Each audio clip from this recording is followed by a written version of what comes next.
Wrong side of the chain. And if you're my bird, how come that we aren't flying? Hi, I'm Dej The Ego, and this is Hype&GeniusTV. So why the name Dej The Ego? It came about, like, a lot of people don't understand this, and I thought a lot of people would, like, I thought it was simplistic.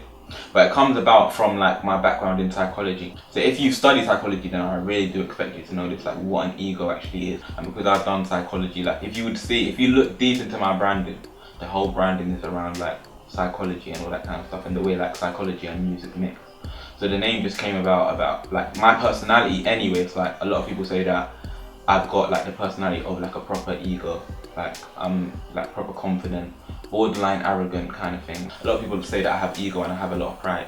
So it's just been like Dej The Ego, and a lot of people call me Dej anyway. Dej is like a nickname, so I just thought Dej The Ego. And then I like it just all came together because Dej The Ego is like DTE, like abbreviations of DTE, and it was so easy. Like if you look at my logo, it was so easy to incorporate like the psychology symbol into DTE. So tell us about your EP. Okay, well, it's called Bad Singing, Good Rapping, and it's called that because that's gonna be my ethos like throughout my journey, my career basically. It's gonna be like I know I'm a good rapper. Like I've been rapping for so long, I know I can rap. Like that's easy to me.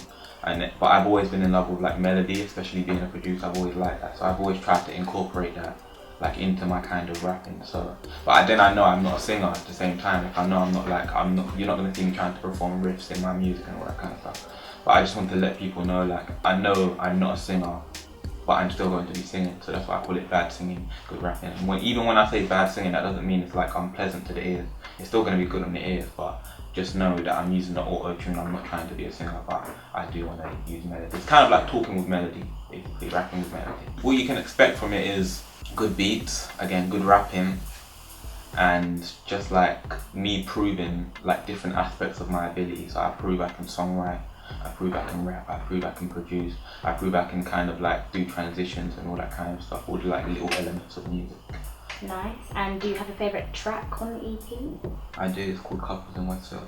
It's probably the greatest song that I've written, like just for meaning, and then the way the beat is. The beat is so simplistic, but it's just so good on the ears. And then just the lyric as well. The lyricism in that is just like you actually have to decode it. So that's my favourite song. That's my favourite song that I've made today, and I've made a lot of songs. Like even on like future EPs, that's still the one that I like. Anytime I hear it, I'm like, it's too good. So Couples in Westfield, definitely. What are your aspirations? Where do you want to be in the future? My aspirations are major. Like I always think to myself, like one day I have to win a Grammy, all of that kind of stuff, and like, be one of the like well-known legends like in the game. And I also want to be like a mogul, like somebody who owns like a record label and brings upcoming artists through. Because I've always been like the kind of person that wants to help people, and then like just be their producer and that kind of thing. So kind of like Dr. Dre, like the way he helped like 50 Cent, Kendrick Lamar, and all that kind of stuff. So those are my dreams. If I achieve that, then amazing. So you have a master's in clinical psychology, yet you want to do music. Please explain. I know it sounds weird, but basically, this is a situation. Like a lot of people feel like to do music and to blow in music, you have to put your all into it. Basically, like it has to be your main focus, which is kind of true, and it is my main focus. But I'm not the kind of person that can like not have money and then be doing music and be doing music well. Like I need to be financially stable. Anyway, in music you need money anyway, like to get your mixing and mastering, to do all of that kind of stuff, you're gonna need like a certain amount of money. And the pressures of my mum and dad, like my mum knows I do music and she knows I've had successes in music, but like I'm not making enough money off music for my mum to be like, okay, like you can just do this full time. She knows I want to do it and she knows I do it on the side, but just like to keep them off my back, like it's good to have like a good job and just to keep myself financially stable. So if music doesn't work out, and like I have full faith that it will work out in some way, shape or form, but if it doesn't, then I always have a master's degree to fall back on, and I can always go and get a good job and still like make enough money to be happy basically. How did you feel when you finally released Rhetorical?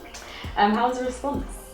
It was so, like, the feeling was so amazing because I was so scared. Like literally before I released that song, I put like a little speech on my Twitter and then my Instagram, just saying like how scared I was and all that kind of stuff. Like I've been doing music behind closed doors. It needed to be good, so I was so scared at the response I was gonna get. I kind of like, because I sent it to Complex and got the Complex thing, I kind of knew, okay, this is good, like we're gonna see the response, and the response was amazing because I think because of the speech and the way I kind of promoted it, I told people that I'm not gonna spam you. Like if you want to listen to it, like listen to it. If you want to give me feedback, give me feedback.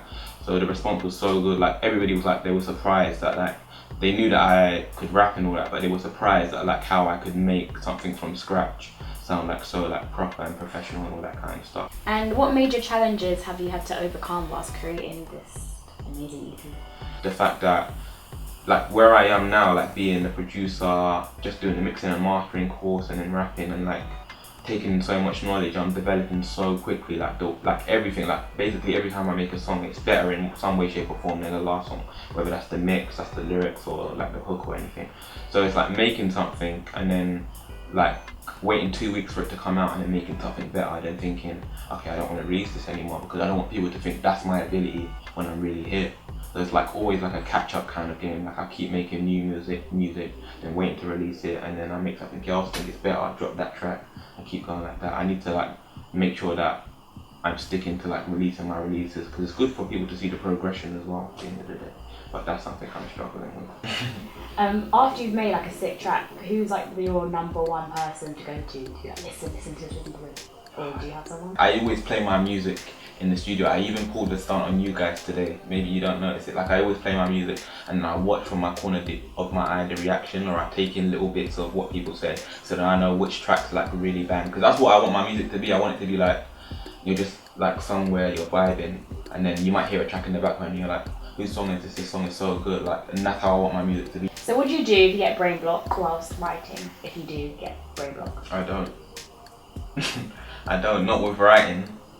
When I write, it's just like, it's so straightforward. But I have like literally no problem. As long as the beat is fresh, I just do it. Like there's sometimes I have like set lyrics that I write. So I might be doing something like if I was writing about girls and I had a line about girls, I would just incorporate it. Then put like 1 to 16, I write in my notepad 1 to 16.